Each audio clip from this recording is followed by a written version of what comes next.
สบายดีทุกคนแล้วมื้อนี้ก็มาอยู่ที่ท่าแขกแล้วก็พร้อมทีมงานเนาะนี่คือแม็กกี้มื้อนี้เฮามาดองของเสี่ยวปุ้ยสกายแขกเองซึ่งว่าเป็นมื้อสันวันดีของเพิ่นซึ่งว่าเพิ่นจะได้เอาเมียที่ว่าคบหากันมาตั้งแต่หลายปีเตอร์พร้อมกับบ่มีหยังให้เนาะมีแต่เงินประมาณนี้แหละที่ว่าสิเอามาซอยเสี่ยวนี่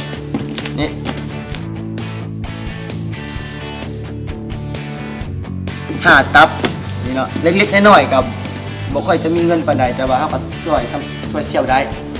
แต่ว่าเงินนั้นมันบ่เป็นเงินธรรมดาเนาะเบิ่งข้างในไปทันขี้เดี๋ยวเฮาสิเอามาไปกวนปุ้ยด้วยไปเฮ็ดใส่ปุ้ยเนาะแล้วมาเบิ่งปฏิกิริยาของมันว่ามันสิรู้สึกจังใดเมื่อเวลาที่ว่าเห็นเงิน5 ตับนี้กองต่อหน้าแล้วมาอุ้มความจริงกำลังว่าข้างในเป็นใบพันเดี๋ยวเฮามาเบิ่งเดี๋ยวสิออกไปเตรียมแห่เคยกันก่อนเนาะไป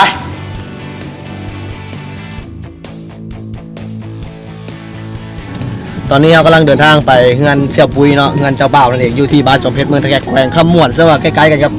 บ้านของที่ว่าต้อมอยู่นี่แหละเดี๋ยวสิพาไปเบิ่งว่าจะเป็นจังใดในณตอนนี้เจ้าบ่าวมุ้งว่าเพิ่นจะตื่นเต้นหลายหน่อยส่ำใดไปตอนนี้เราก็อยู่กับเจ้าบ่าวของเราแล้วนั่นก็คือปุยสกานี่รู้สึกเป็นไงบ้างมึงที่ว่าสิเป็นสระบอมโซจากที่เคยเป็นเสือแล้วบัดนี้กันจะก้าวเป็นคนธรรมดาแต่ว่าเดี๋ยวนี้ก็รู้สึกชื่อว่าดีใจหลายแล้วก็รู้นะชื่อว่าคบกับแฟนมานี่จักปีละประมาณ 4-5 ปีนี่แหละ 4-5 ปีถือว่าเป็นพอสมควรเนาะแต่ละมันก็เฮ็ดให้แต่ละคนนั้นได้พิสูจน์ตัวเองแล้วว่าพวกเราเกิดมาเพื่อกันและกันแม่นบ่แม่นแหละแน่นอนพวกเราทุกคนก็ต้องมีพิษมีเถียงมีให้อภัยกันมีชื่อว่าใดคือลิ้นกับแก้วนี่แหละมีการกันแต่สุดท้ายเฮาคิดว่าผู้นี้แม่นเฮาจะโอเคเขาจะใช้ชีวิตร่วมกับเขานะเอาแล้วหลังจากแต่งนี่คิดว่าอยากได้น้องน้อยจักคนนี่12 คนบ่ประมาณตั้งทีมเตะบาสเลยบ่ คิดว่าจักคนเอาตัวประมาณคิดบ่ได้ป้าให้เป็นเบิกตัวจริงเบิกตัวจริงคนแรกให้มันได้สักก่อนเนาะเบิกตัวจริงได้เลยคนแรกยังเดือดเดี๋ยวเพิ่นว่ามื้อแรกนี้หลังจากอันที่ว่าเลิกงานนี้เพิ่นว่าจัดเลยเอาน้องเลยว้าว3 มือก่อนให้3 มือก่อนมันผิดปะบ่กะลำก็กะลำบ่สิเกี่ยวอย่างกะลำดิซั่นบ่อยู่3 มื้อเว้ยน่ะฮะก็ได้เขาให้อยู่นำกัน3 มื้ออยู่นำกัน3 มื้อแล้วถึงออกไปเฮือนแม่นแต่ว่าเขายังบ่ทันเนี่ยในการคณะเพราะว่าก่อน4 มื้อดอกกับ3 มื้อเลยเด้อ๋อ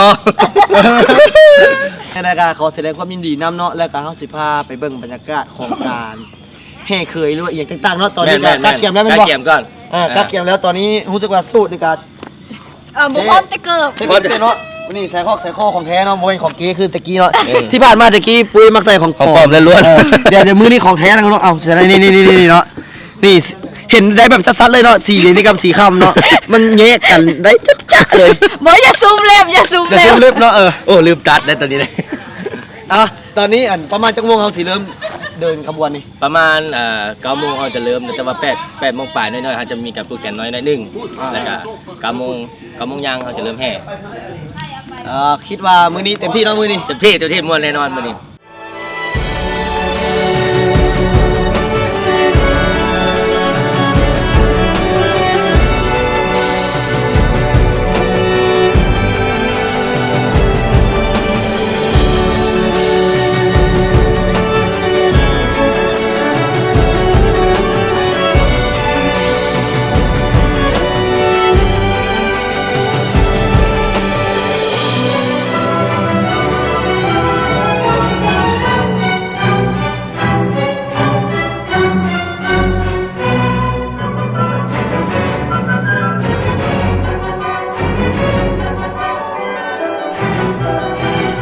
ต้องงูอีกคำไปเลย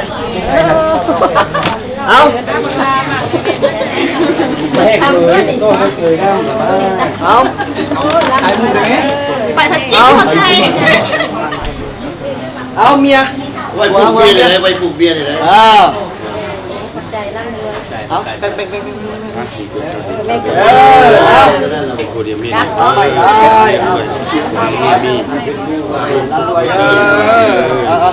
อย่าว่าสมาซีได้ข้างในใบนี้ เป็นยัง เอาอยู่ดีแม่พวกแก้วเม็ดทิพย์ทัดกันปั้นคงตั้งอกตั้งใจหาเงินหาข้ามเอามีลูกเป็นบ้านมีลูกเป็นเงินเด้อบางเจ้าสาวเว้ยเอาซะเอานี่เอาบัตรกระส่งเลยเด้อเอาไว้ใส่เงิน